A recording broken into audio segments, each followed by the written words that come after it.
Olá e seja bem-vindo a esta tutoria. Para a aula 2, nós vamos continuar a falar das plantas e hoje nós vamos falar da classificação das plantas, ou seja, vamos falar do reino das plantas. Vamos entender hoje que as plantas são diferentes por causa das características que apresentam. Já sabemos na aula anterior que as plantas são seres vivos, mas elas são diferentes umas das outras. Encontram-se agrupadas porque são vários tipos de plantas apresentando várias características. Então, para entendermos como é que as plantas são e quais são os grupos de plantas que existem no planeta, vamos acompanhar este vídeo até o final. As plantas fazem parte de um reino. Neste caso, as plantas fazem parte do reino Plantae.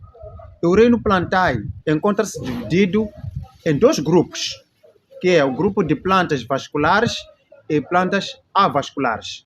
Plantas vasculares são plantas que apresentam vasos condutores, como xilema e floema, que são aqueles tecidos responsáveis por transportar a seiva da raiz até as folhas, onde vai ocorrer a fotossíntese, e depois transportar a seiva das folhas até todas as partes da planta, que é esta seiva que nós consideramos um nutriente para alimentar as células que constituem a planta.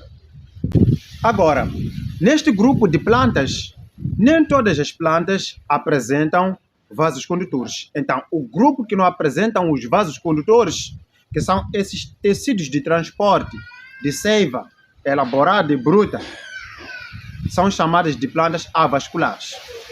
Então, são plantas que apresentam estruturas iguais à raiz, iguais a caule, iguais a folhas, mas que não desempenham funções específicas, como acontece já em plantas vasculares, como, por exemplo, a raiz ter a função de absorver água e sais minerais, e o caule permitir a passagem desta água e sais minerais até as folhas e as folhas realizarem a fotossíntese. Não há muita discriminação de funções nessas partes dessas plantas. Essas plantas avasculares são, por exemplo, as briófitas.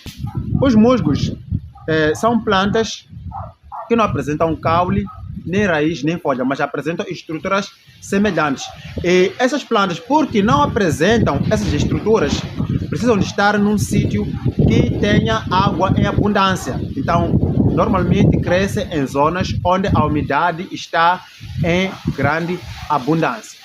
Okay? Nós estamos a falar aqui de plantas aquáticas. Estamos a falar de plantas sem vasos condutores. Então, estamos a falar, neste caso, de musgos. Existem outros tipos de briófitas? Sim, existem. Mas os musgos aqui estou a usar como exemplo. Podem pesquisar aí. Tem outros tipos de briófitas, ok? Mas estou a usar os musgos como exemplo.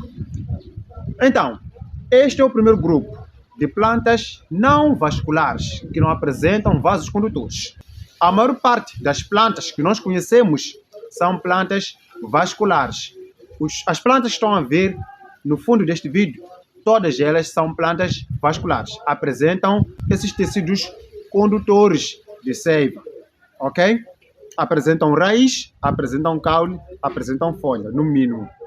Todas as plantas estão a ver no fundo deste vídeo. Então, fazem parte do grupo de plantas vasculares. Agora, este grupo de plantas vasculares está dividido em três subgrupos, podemos dizer assim. Dentro do grupo de plantas vasculares, vamos encontrar plantas que têm raiz, caule e folha. Só isso. Raiz, caule e folha. Então, essas plantas que apresentam essas três estruturas são consideradas de filicíneas. São consideradas de filicíneas. E vou passar aí uma imagem também de uma filicina para poder ter ideia de como é que ela é. Mas são plantas que não formam flores, não produzem frutos. Agora, temos outro grupo, que é o grupo que tem raiz, caule, folha e flor.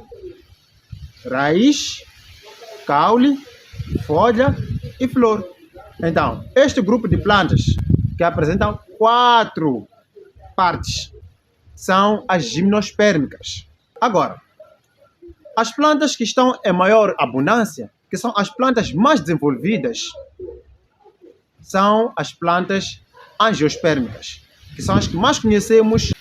São as plantas que nos dão benefícios porque elas nos dão o fruto. Neste caso, as angiospermicas são as plantas que contêm raiz, caule, folha, flor, fruto e, por fim, semente.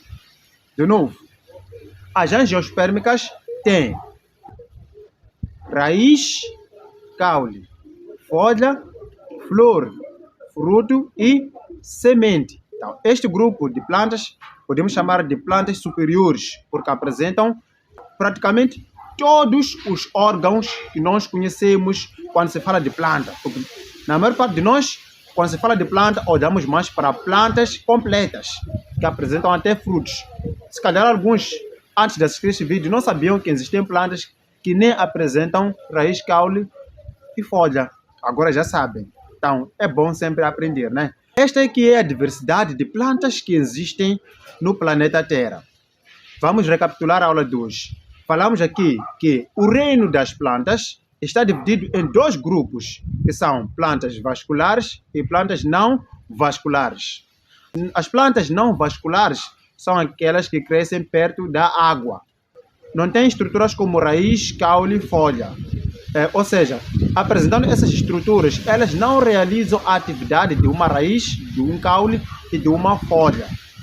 Enquanto que, além deste grupo, temos o outro, que é de plantas vasculares, que apresentam tecidos condutores, que são aqueles que transportam a seiva bruta e a seiva elaborada na planta, permitindo assim com que essas plantas possam crescer até longe da água, dependendo apenas da água da chuva, e permitindo com que a planta também possa crescer em altura, e assim a seiva poder circular da raiz e chegar às folhas com facilidade. Este grupo também é o grupo da maioria das plantas. É por isso que se encontra ainda subdividido em 3 subgrupos, que são as filicíneas, que são aquelas plantas que só apresentam raiz, caule e folha.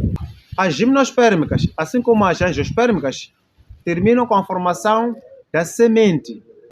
As gimnospermicas, para além de apresentar caule, raiz, folha e flor, formam sementes. E isso acontece também com as angiospermicas. Espero que tenham gostado desta aula e não se esqueçam de compartilhar, de se inscrever no canal. Se quiserem entrar em contato comigo, aí o contato está na descrição do vídeo e até a próxima.